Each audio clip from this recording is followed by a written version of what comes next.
What's up, YouTube? This is your guy, Chad Bauman, here with episode 42 of the Vendetta Sports Media Fantasy Show. I'm going to give you some quick advice as to who should be in your lineup this week for fantasy and who shouldn't. I am by myself today, so, unfortunately, I couldn't get someone to record the show with me, so it's just going to be a lot of me talking to myself, so I hope you're prepared for that. First things first, let's jump into it. We're going to start with must-start quarterback. Try to give you two guys for each position. I do not have two guys for running back. There's only one guy that I like a lot here. And I'm not going to give you the obvious guy, so I'm not going to fucking tell you to start, Dalvin Cook or anything like that, because that's just – you should know to start Dalvin Cook by now. If not, you probably shouldn't be playing fantasy anyway. So first guy here, Matt Ryan, going up against New Orleans. Matty Ice, he's got, about 20 fantasy points per game in like every start that he's had this year. New Orleans, they're built more to stop the run than they are to stop the pass. Marshawn Latimer's a really good cover guy, but there's so many weapons on this Falcons passing attack that he's not going to be able to stop everything. So look for Matty Ice to hit the end zone a couple times against the Saints team. Second guy that I have for you here, I'm going to go Joe Burrow. This one's simple. He's playing Washington, and Washington sucks. Everyone's been able to throw against Washington. Everyone's had themselves a day against Washington. There's no reason why Joe Burrow can't do the same. He's only got 12 touchdowns on the year, but as far as yards are concerned, 2,485. That's top 10 in the league right now. So I don't see, and plus he's coming off a really big game against the Steelers, who have a way better defense than whatever direct Washington is going to put out on the field, although Washington's front four probably will cause Joe Burrow some trouble. Look for him to have a big day passing, though. Jump onto the running backs real quick. Only one guy here, like I mentioned before. I got Kalen Ballage for you. The Chargers playing the Jets. Not much to it. The Jets suck. The Jets haven't been able to fucking, They haven't been able to stop your mom this year. There's no reason why they're going to be able to stop Kalen Ballage getting the ball. Probably going to see the end zone at least once, maybe twice. So look for him to have a big game rushing the ball. Wide receivers I got for you, I have Brandon Cooks. Look for him. He didn't have that big of a game last week, but, this New England team, they're not that great. Also, I think they're probably going to key in more on Will Fuller than they will on Cook. So look for him to get open. I don't think the Texans, David Johnson, he's still out. Duke Johnson, I'm not, I haven't really seen anything from Duke Johnson, so I'm not expecting him to have a day. Brandon Cooks, though, I think, he's probably going to be able to work on some one-on-one coverages, get open, maybe see the end zone. But he should have some opportunities for some yards just based on sheer volume. They're going to be throwing a lot this game. Next guy I have for you here, I have Emmanuel Sanders on the Saints. This one has more to do with Jameis Winston than it does have anything to do with Emmanuel Sanders. The Falcons, they haven't been great. Obviously, they're 4-5 on the year. But Jameis Winston, he's boom or bust. He's looking to sling the rock. He's looking to try to fit it in some tight windows and, make some things happen.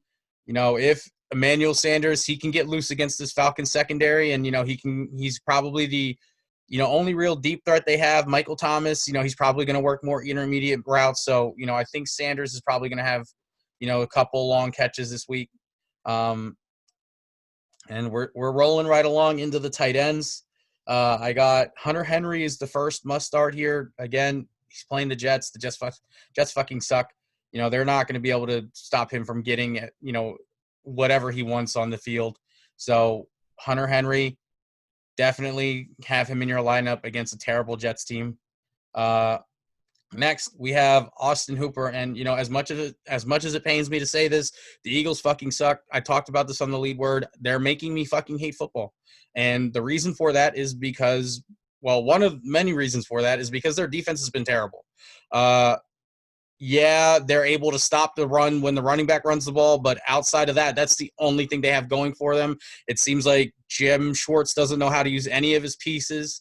And not to mention, they have no fucking linebackers. Like, fucking Nate Gary is still on the team, and no linebackers to speak of. So, I mean, who's going to cover Austin Hooper?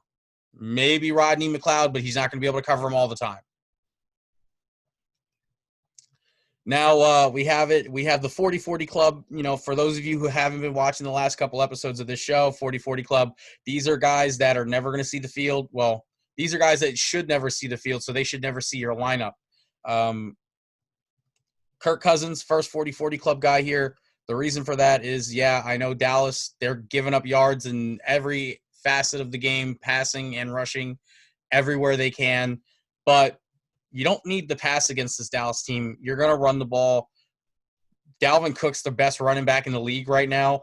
Why even take the chance to even put the ball into Kirk Cousins' hands as bad as he is? I certainly wouldn't. If it was up to me, it's a direct snap to get Dalvin Cook every fucking play. Just take Kirk Cousins out. No reason to even have the middleman. So, you know, I would say don't even start Kirk Cousins. I don't see him having a big game just because he's not – whatever the opposite of necessity is they have that with Kirk Cousins touching the ball this week. Second guy here, we have 40-40 Club member Darrell Henderson. The reason for that is I think last week he got lucky with a touchdown. If you look at it, he only had 7 carries for 28 yards and he had the touchdown.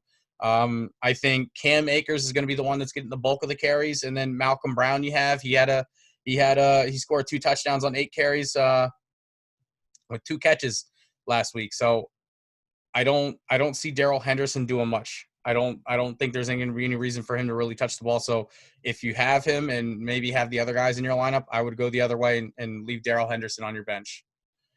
So like I said, you know, there was no reason for me to keep you here long, you know, just talking to myself here. So we're in and we're out. Couple things though, housekeeping things to, you know, tell you about before we go. If you haven't already, we got the Patreon. Go ahead and just give us money on Patreon.